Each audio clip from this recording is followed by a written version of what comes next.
Hey everyone, it is Wednesday, January 29th, and that means we are coming to the end of the January Pantry Challenge. So I want to give you guys a little wrap up here on how things have gone for me. I'll give you an idea of what I spent for the month because I know I'm not going to go to the store in the next 3 days. I've got plenty on hand, and I'll look at all of the meals that I've eaten over the last half of the month and to share with you which of those that I absolutely loved and will begin making again. Just a quick little update on the garden because I've got some stuff going out there that I surprised myself with. And then last but not least, a quick recap of the lessons I've learned on this round of the challenge. This is my third year.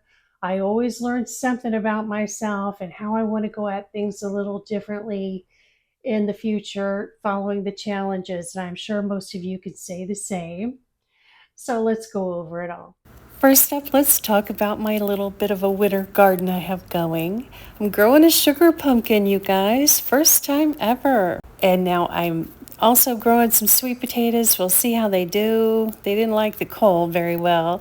But I am so excited. I am growing broccoli, really growing kind of like a little harvest here. Multiple heads of broccoli. And I kind of succession planted these.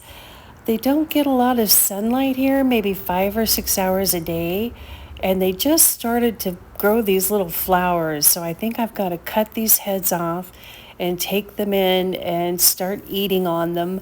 But I'm just so thrilled to have grown my own broccoli, especially during the pantry challenge, because you know my love for broccoli. And I've got a voluntary tomato plant growing here, little cherry tomatoes, and she is going gangbusters. I'm going to pluck a couple tomatoes off here. Another head of broccoli. This was a couple of weeks later planted on this side of the tomato plant, and I didn't know it was going to grow up, and now it's shading everything, so I'm not sure how well these broccoli plants will do, but I am just thrilled to have several little heads of broccoli. Thanks for sharing my garden joy with me. Of course, I've got a little bit of kale growing here and there and everywhere, so that's good. And some green beans. So let's head back inside and I'll show you what else I've been up to. I just wanted to share with you guys really quickly the two things I would 1000% make again over and over out of all of the things that I made in the last 10 days or so. Number one, that baked protein rice. Oh my gosh. Yes. So I am whipping up this Santa Fe baked protein rice dish, and I am not using the taco seasoning if you saw my prior video, but I did decide to get this little bit of green chilies out. I think that's about 1/3 of a small can from my Bits and Bites bin, and this little skip of corn from my veggie bin. The recipe calls for both, and I am leaving out the diced tomatoes. I've got my yogurt, cottage cheese, and half of that can of cream of bacon soup, and a bunch of minced onion, a little bit of thyme, salt and pepper mixed together there. I'm going to chop up the ham. Meanwhile, I have my rice cooking over here in the chicken broth that I made from those chicken thighs. I'm also going to make some dilly bread because it is really cold here today, you guys. It was 46 degrees when I woke up, which for South Florida, that's cold, and I refused to turn the furnace on. It was 57 in the house. I am also making my ubiquitous little mini artisan loaves. So I'll have bread for a couple of weeks. Mostly because I just want to run the oven to help warm up the house. So she's going in the oven at 350. The recipe says 45 minutes, but because I made half of a recipe, I'm going to guess 30 minutes is about all that's going to be. So here's the baked rice. I've got to say, it's really pretty. And now we're going to take a little tiny taste because it's just out of the oven. But I wanted to look at the consistency. I didn't want it to be too dry or too wet, you know, because this is something I'll be reheating during the week. I don't mind if it's a little on the wet side, but I don't want it to be dry. So I think that's going to be just about right. That is delicious. And whether you're trying to eat high protein or not, you'll love this.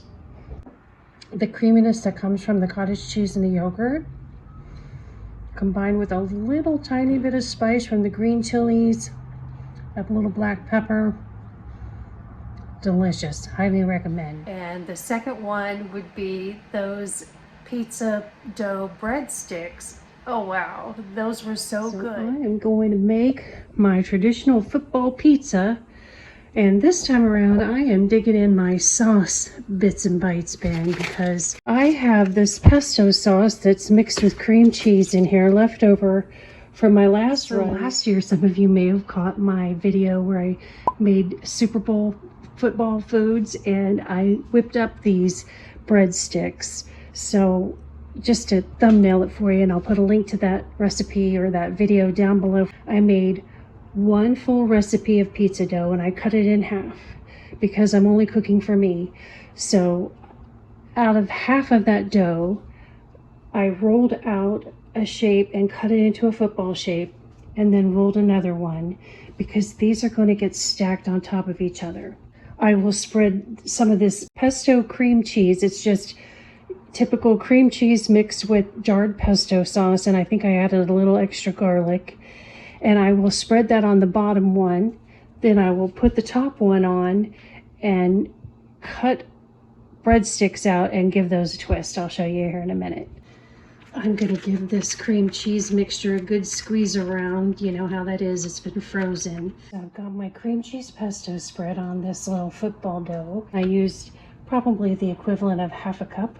Now I'm going to try my best to get this one on top. Ooh.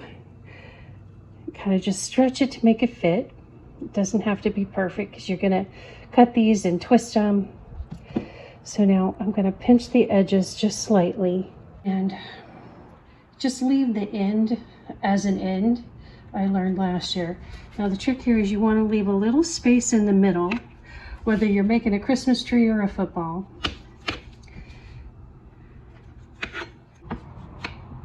All right, now this might be hard to show you on camera, but while filming with my hands, because I don't want to drag out my ring light. So you're going to lift these up. That's the trick. Lift them up and give them a twist. And by up, I just mean so they're not laying down on the pan. I don't know if you can see that very well here. Up, then twist. And I press the end down a little bit. All right, so now I'm going to brush the top of this football with some olive oil. And then I'll sprinkle garlic salt, garlic powder on top here for extra flavor. A little salty on our breadsticks, right? Isn't that cute? Now it may or may not look all that football shaped when it comes out of the oven, but the attempt was made. So here's my cute little football breadsticks. Those are adorable. I love those. Yes, I have made those before, but the change that I did this time around was I used half as much pizza dough, rolled them out much more thinly because of that. It might be embarrassing to say those would be my #1 favorite, but that's why I need to lose weight. And if you caught my high protein video I put up last week, some of you may be curious what I think of these black bean spaghetti. All right, here's my Thai noodles with veggies.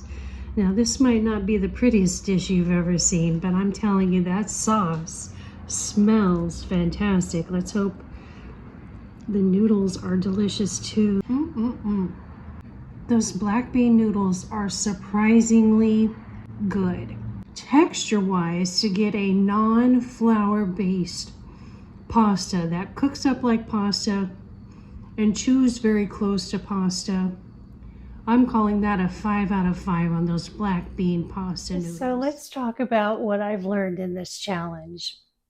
First, a little list of things I will not buy again, at least for a year, probably never again on some of these. If you saw a prior video, you've got an idea of what I'm probably going to say, but just to give you guys a wrap up on it. First, I'm not going to be buying any tea. No way. And second, I am not going to be buying any puddings. I am just not going through those at the rate I told myself I would. I got them all on BOGO. And definitely well stocked on those. And one thing I won't buy again, probably ever, are cream of soups, canned soups. It's not that I have anything against those per se. It's just that I'm cooking for one, and I'm not a casserole kind of girl, generally speaking. So those just don't play well for me. And I got most of those for free. So that's why they ended up in my cabinet. Another item is veggie burgers. I got most of those for free 2, 3 years ago when they were on Ibotta. I had coupons, BOGOs. So I really overstocked. I've ended up giving away about half of those, but I am just not getting them eaten. And that's largely because I'm not opposed to being a vegetarian. That's not it at all. It's that I have kind of come to realize that they're not necessarily all that healthy because they really are processed. So they just don't appeal to me for that reason alone. And I'm not much of a sandwich kind of girl. So yeah, ixnay on the veggie burgers. Probably will never buy those again. Never buy again drink mixes. The little crystal lights that you put in a bottle of water. Nope, won't ever be buying those again. Lastly, flavored protein powders. Now, I am not one to buy those. The girls were the ones bringing those home, and I have used those up since they've been gone. And it's not that I'm opposed to chocolate or vanilla protein powder. It's just that I don't use those. I don't shake them up and drink them like, a typical gym bunny or bodybuilder would. So I've had to incorporate those in baked goods to get them used up.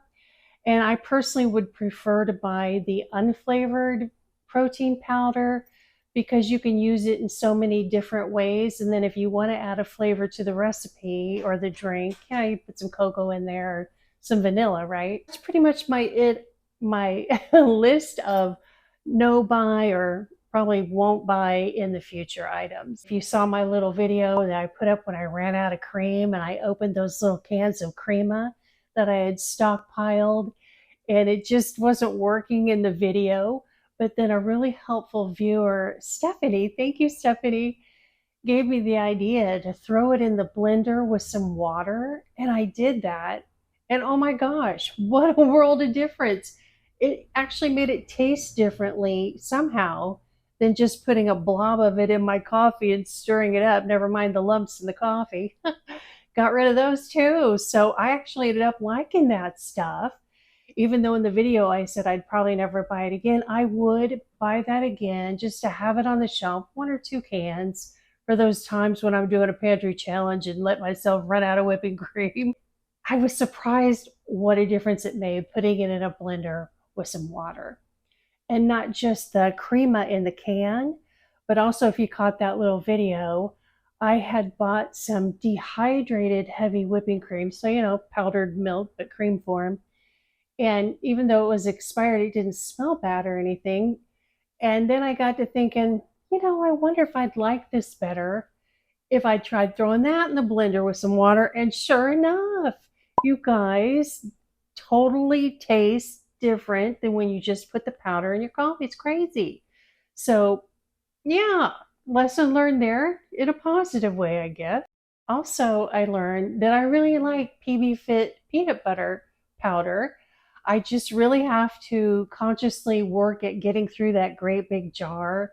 And when I do, I'm sure I will buy more because it's a lot lower in calories than the regular peanut butter. And I'm not sure, I'd have to do the math to see if it's cheaper or more expensive than buying, a jar of natural peanut butter.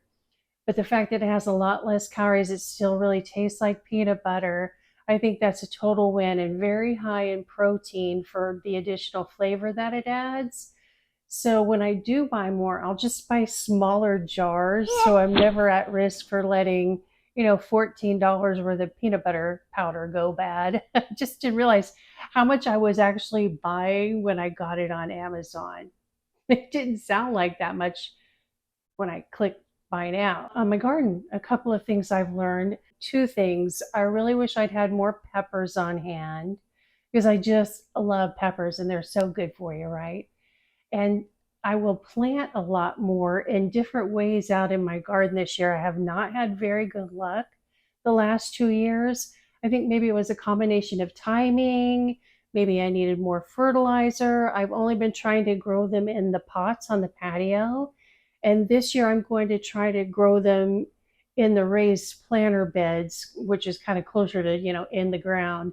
So hopefully I'll have better luck with peppers this year, and I will stockpile them in the freezer. Hopefully, I will get such an abundance of peppers, I'll be pepper rich. Secondly, definitely learned in this pantry challenge for the garden, kale. Kale is my go to, whether I'm buying it or growing it or whatever. That's my preference in salads because if you've been following me, you know I meal prep and I eat on those same salads for 3 or 4 days at work during the week. So kale holds up better than lettuce. That's why it's my go-to.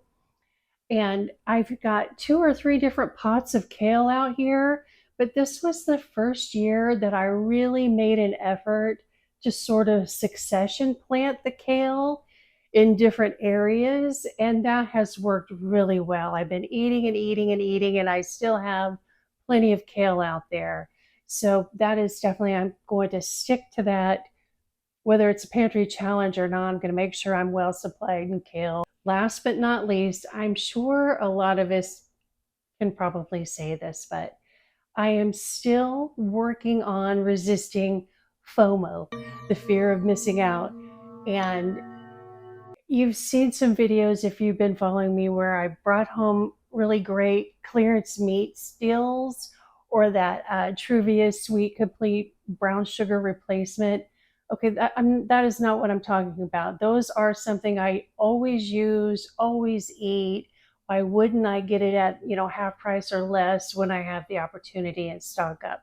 That totally makes sense. What I'm talking about are like those veggie burgers or that cream of soup, stocking up on something I wouldn't normally use very much on the regular just because it's free or a really great deal. No, I am going to make sure I talk myself down from that going forward because I don't like throwing food out. I don't think really anybody does. I mean, wastefulness is not attractive. And I just am going to keep that in mind. Do not buy it if it's not something I normally eat on the regular, even if it's free. Just to buy less in general. Now I'm an empty nester. I don't have nearly the volume of need for food on hand in case of SHTF, whether that be a weather event or some kind of unpredictable government event. I just am getting away from the feeling that I need to have like an uber stockpile because I am just feeding me. And I really find it kind of stressful in a weird way to be overstocked on things and not have much room in any of my freezers. I know that sounds like a first world problem. Trust me, I know I am well blessed. I don't mean to sound goofy by that. I'm just trying to express to you all my mindset is that I want to have a reasonable stockpile on hand for one person, but I may whittle that down to a month or 6 weeks. I think a lot of us are feeling better about the future right now, thanks to the change. I don't want to go political on this channel, but it just kind of seems like maybe there's a little more hope out there right now, and things are hopefully going to be looking brighter, especially for our farmers. And with that said, I am just going to kind of calm down from my urge to overstock. To wrap it up, I spent a total of $24.50 this month on people food. I didn't include pet food or if I had to buy a prescription, that sort of thing. So I'm feeling really great about that. If you saw an earlier video where I said I average about $80 a week shopping for one, and that's what this big stockpile I have on hand. And I'd say probably $30, $40 of that is produce and another 20 at least dairy, But $24.50, if you figure I spend $320 a month roughly, let's round it up and say I saved $300 by staying out of the stores. And I am planning to keep doing this through the month of February, but I will have to do a restock on a little bit of dairy and a little bit of produce, but I'm going to give myself a total of $40 for the entire month of February for perishables. I don't need to buy any meat. If you've seen prior videos, you know I don't need any of that. I really don't need any dry goods. So we're talking $40 on fresh produce and dairy, and I think I should be able to stick to that without a problem. Thank y'all for stopping in here and shared my January Pantry Challenge recap. I hope y'all did well on yours. I'm sure looking forward to hearing everybody tell me all about how they did. Comment down below if you've been trying to stick to the challenge and let me know how you did. I'll see you guys all on the next video.